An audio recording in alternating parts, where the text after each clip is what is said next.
I just found out my doctor, who also happens to be my sister's best friend, violated HIPAA and I'm furious, but I don't know if it'd be messed up for me to report her. My oldest sister's lifelong best friend has been my doctor for a couple of years.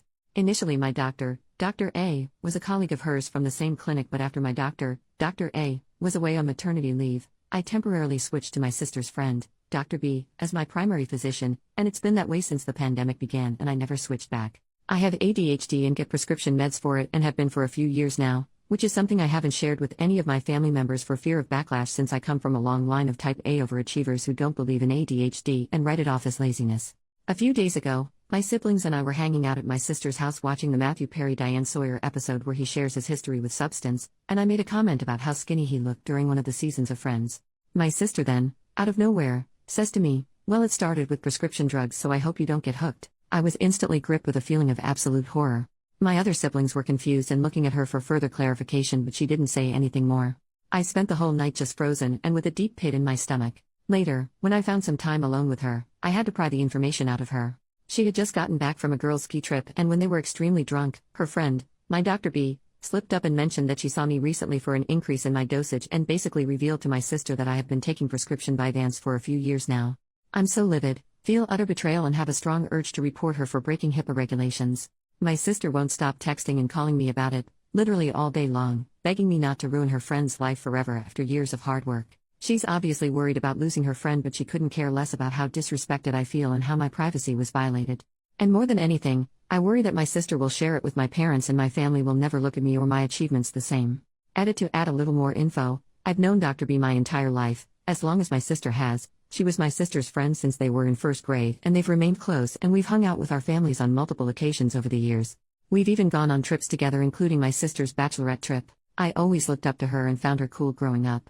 She and my sister both have kids around the same age and they're close as well. She currently brings in a bigger chunk of the income in their family and they rely on it, and my sister keeps reminding me that I'm also ruining 2 innocent children's lives in the process, which is the only thing I feel guilt about. I adore those kids and they don't deserve that. But I also cannot get over how betrayed I feel. I always keep a safe distance between personal and professional relationships and would have never picked her to be my doctor had the circumstances not unfolded the way it did. She was the next best doctor and was the obvious choice because I wasn't really looking to switch to a new clinic during the pandemic. OP adds about her sister's personality in the comments. Dr. B doesn't know that my sister told me yet. So far it's just been conversations between my sister and me. She's making it seem like they were so sloppy drunk that it was a slip-up and a complete one-time total accident, but I don't understand why that would even come up at all and don't believe that. My older sister flaunting sensitive info about my sibs and I is a tale as old as time. When we were kids, she would hold on to a secret she found out about one of us till the perfect moment, and would thrive on dropping the bombshell to our parents during a road trip or in the interval of a great movie and ruin the entire thing. It was her thing and I fear she hasn't fully gotten over the habit as an adult. My older sister considers herself our parent too and has always narsed or used stuff as leverage against us. I used to fear her growing up and would hide my journals at my friend's house because she would snoop. Definitely lacks empathy. First update, 3 months later, after reading the feedback, I reached out to a close lawyer friend for advice as well.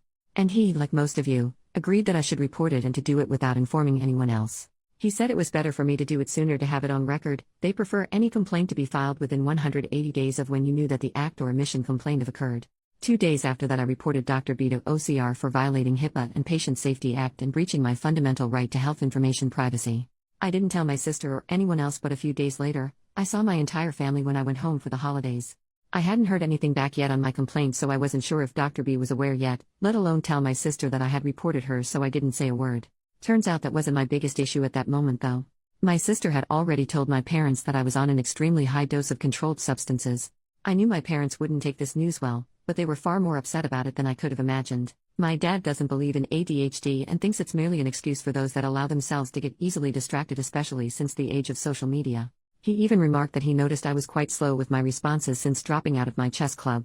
Really absurd and offensive comments. I can't even remember a lot of it because I was frozen. I just sat there, nauseous and livid, with tears in my eyes, just listening to the 3 of them, my parents and sister, taking turns going off at me. My mom wanted me to stop all medications immediately, that I'm better than this and smarter than this, and even threatened to tell your professors that you're on drugs if you leave us with no choice. But when she said that, it hit me. I had a choice. I could choose. I could choose to never have to deal with this again and to not let them treat me this way anymore. So I did. I chose to say nothing and allowed them to interpret my silence as agreeing and submitting to their ways, as I have done so many times before. And then I went to my room, Chose to book a flight and pack up most of my stuff. My books would need buses of their own to be transported anywhere. The next morning, I chose to call an Uber a few hours before my flight, while they were still asleep, and flew back to my university. I chose me. In January, I found out that Dr. B had prior complaints from patients against her, and my report had opened an investigation that is currently ongoing. She's been placed on temporary leave till the case is resolved. I can't share more details on that for now, but I will come back and update once it's done. Relevant comments. Commenter 1. I also have ADHD and I studied neuroscience, partly because I wanted to understand. I also come from a family that thinks like OPs and I got the same BS from them all my life. We now finally come to be able to make ADHD visible in MRI scans and predict the presence of symptoms with an accuracy of up to 80%. We can make visible the ways ADHD brains are different from normal brains, not in their structure but in the way they make use of it. We can see where our bodies use more oxygen and neurotransmitters, and ADHD brains are visibly different from normal ones in a way that is congruent with the symptoms. We can even tell apart the inattentive type and the hyperactive type with an accuracy of up to 75%. People who say ADHD patients are lazy and their symptoms are their own choices and character flaw are as ignorant and backwards as someone still believing the flu is caused by bad air or cancer is God's will. If this family is so smart, they are doing a really good job at remaining ignorant. With all the evidence out there, they have to really choose not to read and educate themselves and become advocates for their child and sibling, but instead actively avoid the newest scientific evidence that their opinion is stupid and they have been crappy people all along. It took me 30 years to make the step you made.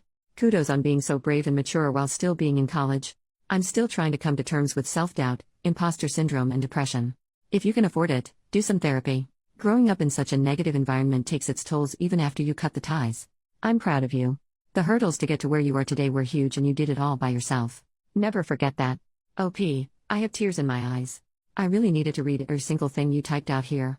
I'm so tempted to send this to my family, but I don't want to interact with them right now, so I won't. I love science just as much as they do, and studying physics brings me so much purpose. I just know I need some help in staying ahead of my course and completing my assignments, and I'm finally okay with that. In the short time that I've been away from my family, I've felt so much more freedom in accepting who I am. That I am still smart and capable, and that I will still become a scientist, even if I do it my own way, and I am okay with the fact that my family doesn't approve of my choices. If they can't be bothered to listen to me, let alone attempt to learn anything about my diagnosis and try to be there for me, they aren't worth worrying over. I have spent far too much of my life doing that already. I have no more time or energy to give to that anymore. I'm channeling all of that towards me, achieving my goals and healing my trauma. Thank you for listening and for sharing. I'm so grateful for you. OP makes another post 3 weeks later. The worst part about going no contact with your sister, missing out on getting to hang out with your niece and nephew. I don't know how many of you have actually gone no contact with your family, especially to the extent that I have currently. But I'd love to hear any advice you might have. At this point, I don't have any form of communication with my parents and older sister and haven't since December. The most awful part about this whole thing is my inability to reach out to my young niece and nephew who I'm so close to. Every year I receive a Valentine's Day card from them, and this year I got none. It's incredibly lonely and I don't wish this on anyone.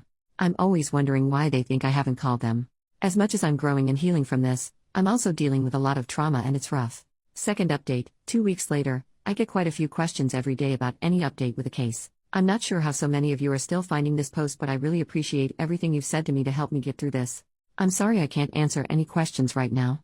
Please know that once I have enough to share or any real information, I most certainly will, but for now, there isn't much. The only thing I can share is that I am currently working with an attorney well versed in HIPAA violations who is handling the matter on my behalf. We have received a notice regarding the outcome of the investigation from the OCR, which I am not allowed to share yet. I'm not sure if we, along with the other patients who face breach of privacy from the same doctor, will be suing, because that's usually the most unlikely outcome since it almost always falls on the employers rather than the doctors. I've been told we might proceed with a civil claim. There's a lot of bureaucracy involved and it seems quite complicated, so I don't have a timeline on what to expect yet. I'm just grateful to have a lawyer that knows what they're doing. Thank you for your support. It's been the most hardest and lonely period of my life, and your kind words helped me get through it. OP makes another post 1 month later. I just found out that my family cut me out of their insurance plan and I no longer have access to health coverage, including my prescription meds for ADHD or therapy, both of which I really need right now. What are my options? I'm a full-time student under the age of 26, and my health insurance so far had been included in my family's plan under dependent coverage extension. A few months ago I went no contact with my family after they found out I was on prescription Vyvanse for my ADHD, something they absolutely do not believe in and refused to support me. 2 weeks ago, I found out that they have taken me off their health plan and have pretty much left me to fend for myself. I haven't been able to get my meds this month and it has been awful. Since I study full-time, my only means of income is a part-time TA job on campus, which is currently on hold since the semester has ended, and some tutoring I do during my, very limited, Free time. I'm struggling and on the verge of a mental breakdown and could use any advice I can get. What options do I have to get some health coverage or any assistance whatsoever? Sorry if this has been hard to read, my eyes fill up with tears anytime I try to type this out. Final update, 2 weeks later. Hello everyone. I want to express my deepest gratitude to all of you who have reached out, offered advice or a safe space for me to be heard, and provided unwavering support during my time here.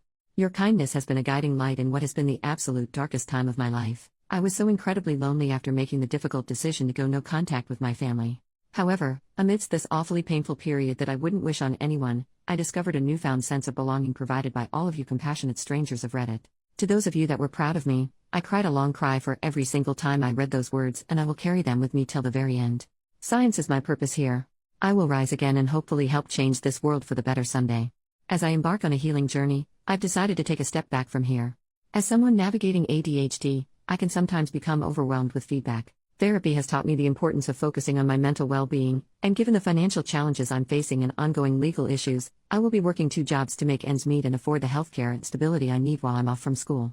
I cannot express how much your support has meant to me, but at this time, I must prioritize my responsibilities and take care of myself. Till I'm back, I want to leave you with a quote that resonates deeply within me: pass on the kindness of strangers, for they have the power to mend the broken and inspire the lost. From the bottom of my heart, I thank you for becoming the family I needed when I felt most alone. May your lives be overflowing with happiness, love, and success. Take care.